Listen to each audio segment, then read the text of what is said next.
you know, people always say those who hurt the most hurt other people, and it's true.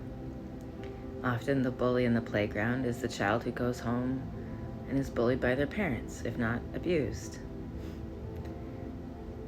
But what we don't focus on, what seems to be a point of compassion for others, is a place in our hearts that we condemn ourselves.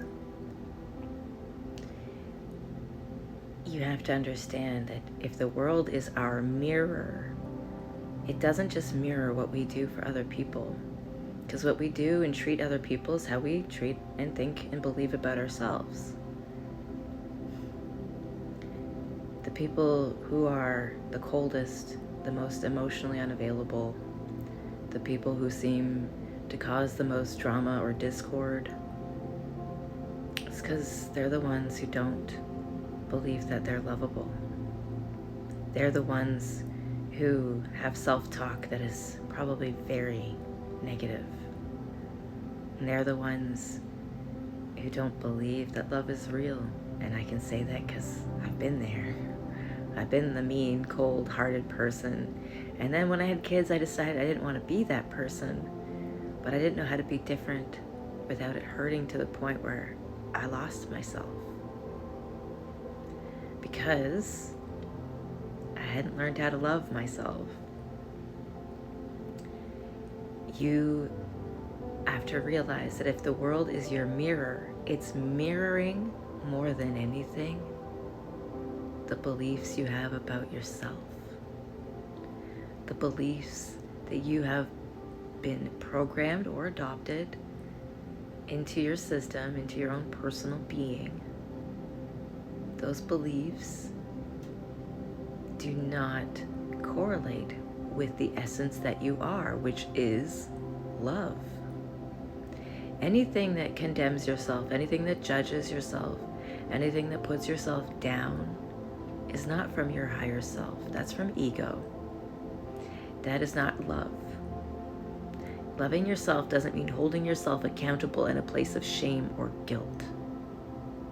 That's not accountability. That's blaming and shaming. I don't know who changed that into accountability, but it's not. Accountability would be like, why do you feel like crap today? What can we do to help you not feel like crap today? Not, get the fuck up, what's wrong with you?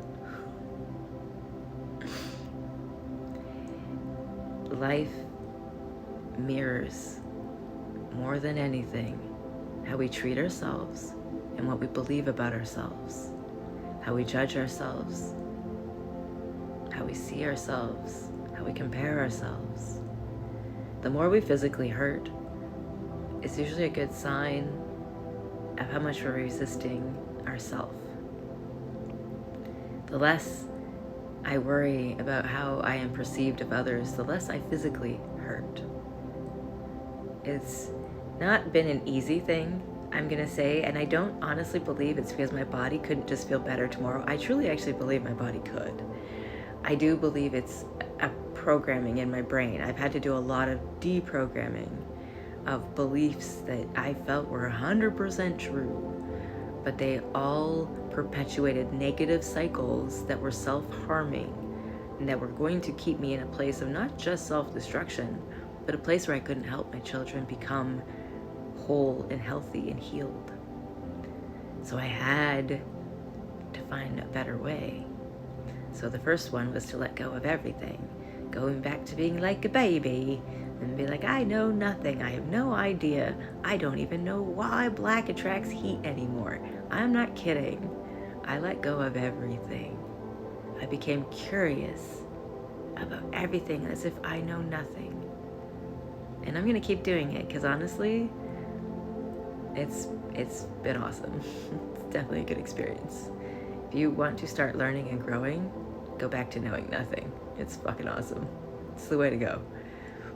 But the same thing too is if you want to have a better experience in life and you want to live life and actually feel like you're living life to its fullest and enjoy the experience, you have to work on how you see yourself, how you love yourself, how you accept yourself.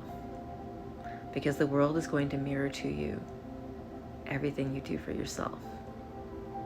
So when everyone tells you the world is your mirror, don't just instantly go outward and start judging yourself for all the actions and your own perceptual views of your behavior and emotions that other people don't even see the same way. Don't go into that. Don't go judging all of that. That's a spiral, and it's a trap made by ego in the system. When people tell you the world is your mirror, use it as the tool that is. So if the world outside right now seems like a really crappy and shitty place, maybe it's because you need to start treating yourself with a more warmth, treating yourself with more love and acceptance, allowing yourself to just exist without the hate, without the shame, without the blame. Who are you trying to impress? Who the fuck cares what anyone else thinks? Are they helping you right now? Are they gonna pay your bills for you, and put food on your table, and make you feel beautiful and loved? Usually when people come out of nowhere and start doing that sort of shit, it makes everyone wonder what the fuck they want from them, right? Because we're not in a place where we love ourselves and can just accept life as it comes. We can't just accept the happenings. We can't just exist. We need to start just being. One of the things I've come to understand is when I was studying psychology, they're making a huge deal right now about identity.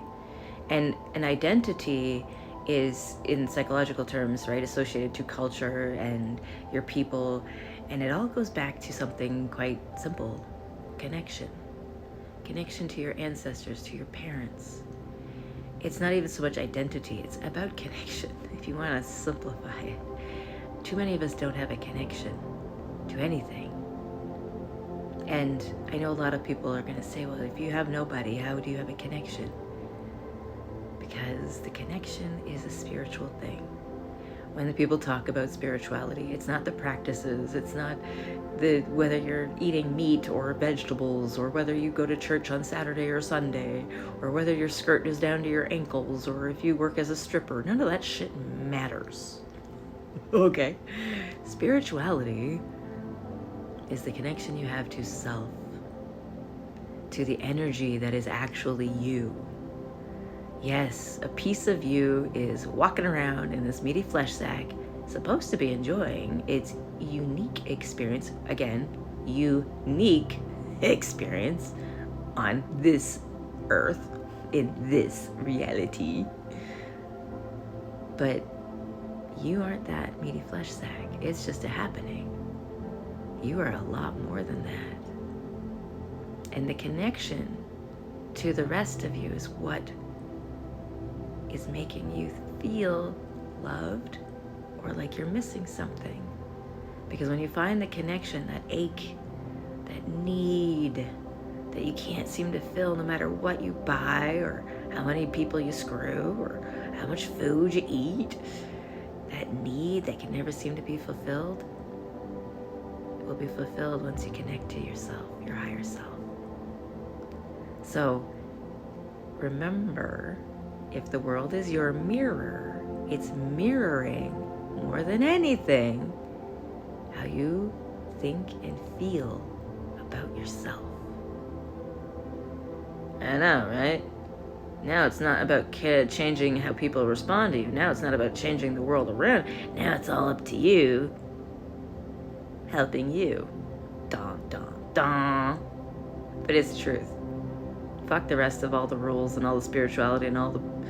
Screw it all. Make it simple. Learn to love yourself and connect to self. The rest will fall into place, I promise. Have a great day. Goodbye.